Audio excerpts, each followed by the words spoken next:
You're a man. You are a man. Stand up and be a man. Make the hard decisions, make the sacrifices, make the unpopular decisions, and become comfortable in your own skin. And if you are not a person that you are comfortable being alone with, that is the one person in this universe that you have full power, full right, and full responsibility to change.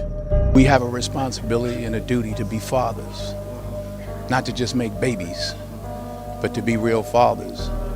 And you can't expect any good to come to you if you don't visit any good on your son or your daughter.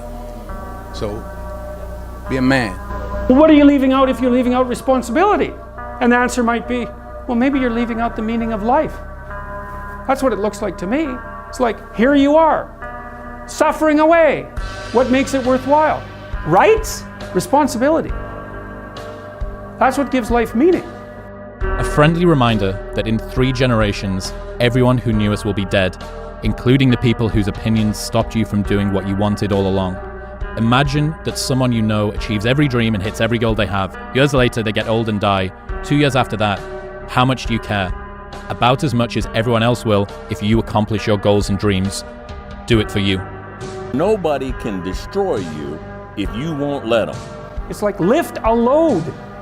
Then you can tolerate yourself, right? Because look at, you're useless, easily hurt, easily killed. Why should you have any self-respect?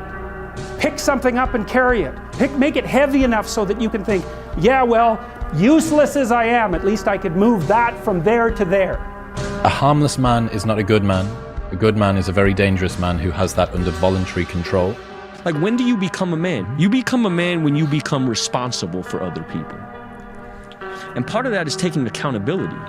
And so, like, I'm very new to this being a man thing, and I'm still not there, and I'm on a path. But I didn't have no, like, I grew up in a culture that told me going to war made you a man. Going to prison and coming back makes you a man. Making $1 million makes you a man, you know, and it doesn't. And you don't know it till you've done all these things and realize, damn, I'm still a little fucking boy. There's a moment when every boy realizes no one's coming to save him. And that's when he becomes a man. And some boys never get there and stay children forever. If you take a man and give him a life shielded from problems that he never has any to face, I guarantee you he's terrible at being a man. The best men in the world have gone through shit. That's why women love scars.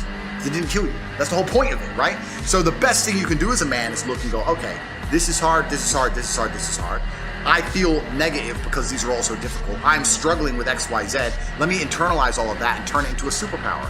Let me become genuinely uncomfortable with my situation in life and go and fix things. Because, like I said, the universe is absolutely and utterly very giving. And if you truly hated being in the position you were in, you wouldn't be there very long. That's the pride in which you have as a man. Is that you see your mom, you see your girl, you see your kids, you see all this shit, you see them doing well. That's all a real man wants. They don't give a fuck about how they dress, how they look, what they're driving. They don't give a shit. Because why?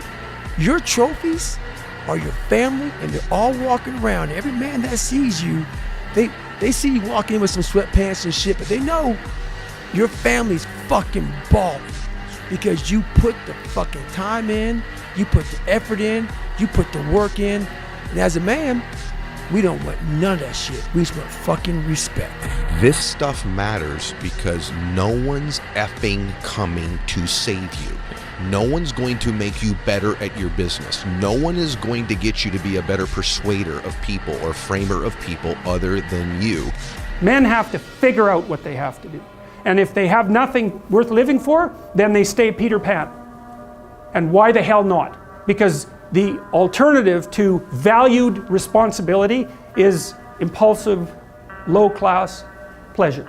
I think that the number one problem with the world today, and the biggest problem that men face, isn't the problems themselves. It's just the way that they've been taught to mentally frame issues. People think when bad things happen to them that somehow they're a victim to the universe and bad things only happen to me and this is so terrible. They don't understand that bad things happen to everybody, and the most successful person you know had all those, probably maybe even worse, at least the same bad things happened to them. They just framed it differently and used it. That's the difference. So I don't pray for an easy life. I pray for a life of difficulty that allows me to become a better and better person. I pray to become more competent to handle problems. I pray to put myself in a position where if the mass media machine attempts its very best to destroy my life, I can laugh and smile from my villa in Dubai. This is who I pray to become. I don't pray that nobody hurts me. I pray to be able to fight. So it's just a different mentality. A man has to decide that he's going to do something. He has to decide that. Grow the hell up and do something useful. Responsibility, man. That's where the meaning in life is. There's a lot of grown men and women that are still boys and girls because they think someone else is coming to change their life.